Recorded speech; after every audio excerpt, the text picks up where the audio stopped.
Hello students, स्वागत है आप सभी का आपके अपने यूट्यूब चैनल डिलाइटफुल स्टडी पर। तो डियर स्टूडेंट्स, आज हम इस वीडियो में डिस्कस करेंगे जो आपके सोशल साइंस में क्लास 8 की जो 3 और 4 नंबर के जो क्वेश्चन आपके आएंगे उनको हम इंग्लिश मीडियम में यहाँ पर डिस्कस करेंगे। हिंदी मीडियम में हम कल डिस्कस कर चुके थे, तो हिंदी मीडियम वाले जो हिंदी मीडियम का वीडियो है उसको देखें। तो यहाँ पर हम स्टार्ट करते हैं। हमारा फर्स्ट क्वेश्चन है, how did the British keep official documents safe.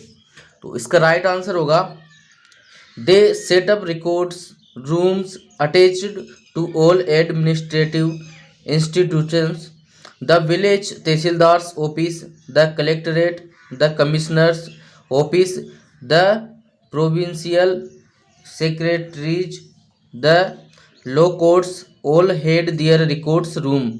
Specialized institutions like their records room, specialized institutions like archives and museum were also established to preserve important record. Next question है, what attracted European trading companies to India. इसका right answer होगा, Indian cotton and silk was in great demand in Europe, Indian spices were also in great demand, goods could be bought at cheaper rates from India and could be sold at higher rates in Europe. The prospect attracted the European trading companies to India. Next question, why did the East India Company consider Tipu Sultan a threat? इसका right answer होगा, the east India company considers Tipu Sultan a threat because the trade on the Malabar coast come under the princely state of Mysore and Tipu Sultan was the ruler there. Next question, what problem did shifting cultivators face under British rule. इसका right answer होगा, the shifting cultivators were forced to take up settled cultivation, but type of land and shortage of water meant they could not produce enough. Many of them had to move on the other area in search of work when access to the forest was restricted.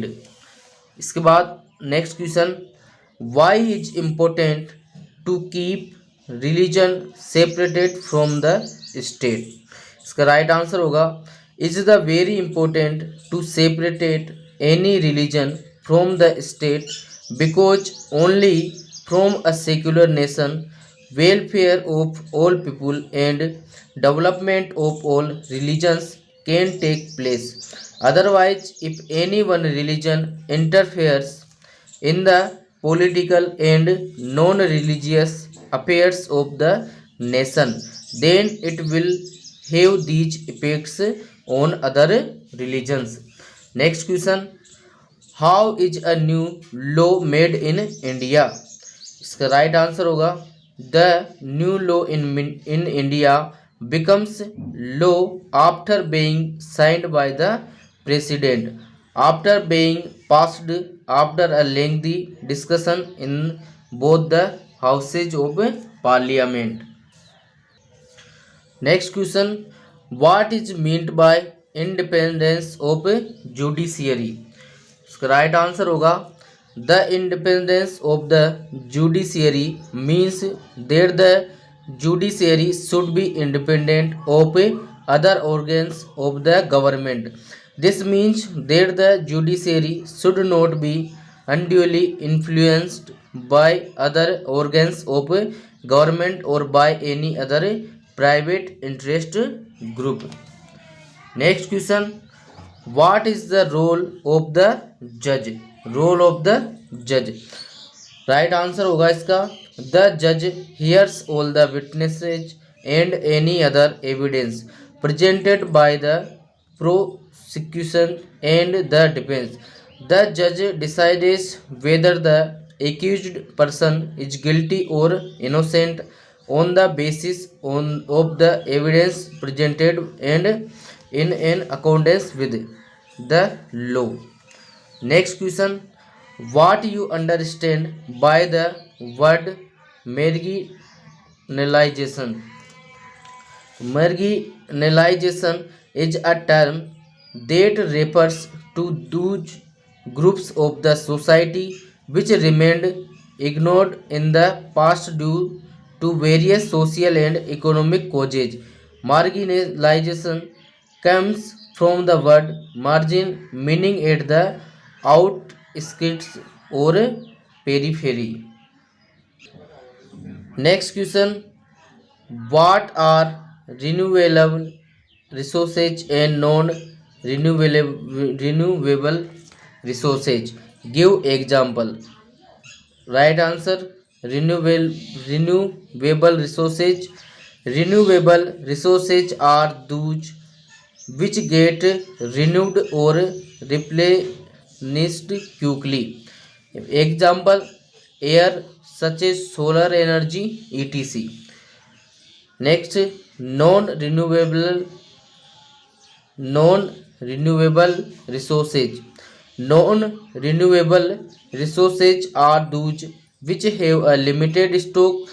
Once the stocks are exhausted, it how may take thousands of years to be renewed or replenished. Example: coal, petroleum, and natural gas, etc. Next question.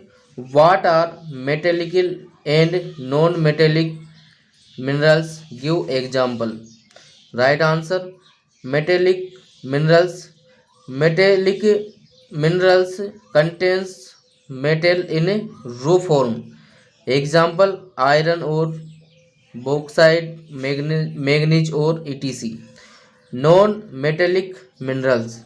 Non-metallic minerals do not contain metals. Example: limestone, mica, and gypsum, etc. Next question. Distinguish between subsistence farming and intensive farming. Subsistence farming इधर लिखी है हमने, intensive farming इसमें one practices to meet the needs of the farmer's family. Either a type of subsistence farming. Second, it involves the use of low level technology and household labor for producing a small output. इधर लिखेंगे हम, it involves the annual cultivation of a small plot of land using simple tools and more labor. Next question. Write the causes of 1857 revolution in Rajasthan. तो right answer is one लिखेंगे हम, interference of the company in the internal governance of the states. Second, discontent over the question of succession in the states. Third, interference in the economic affairs of the state. Next question. What is the name of textile city of Rajasthan? Give reason. Answer: Bhilwara is the textile city of Rajasthan because it is famous for its textile in the Indian state of Rajasthan. Rajasthan has the largest number of clothing companies and produces the largest number of cloth. That is why it is called textile city of Rajasthan. Next question. Next and last question. Write a note on Gram Sabha. So Gram Sabha is an organization consisting of persons included in the electoral roll of a village of a group of village electing a panchayat. A dynamic and enlightened Gram Sabha is at the heart of the success of Panchayati Raj. The meeting of Gram Sabha is required to be held twice in a year. तो dear students, इस तरीके से हमने यहाँ पर आपको English medium में भी ये जो मोस्ट इम्पोर्टेंट क्वेश्चन थे वो आपको प्रोवाइड करवा दिए हैं। तो आई होप कि आपको ये वीडियो समझ आया होगा या आपको हेल्पफुल लगा होगा। तो डियर स्टूडेंट्स, अगर वीडियो आपको हेल्पफुल लगा हो तो वीडियो को लाइक शेयर जरूर करें, एंड अगर आप हमारे चैनल पर नए हो तो चैनल को भी सब्सक्राइब जरूर कर लें।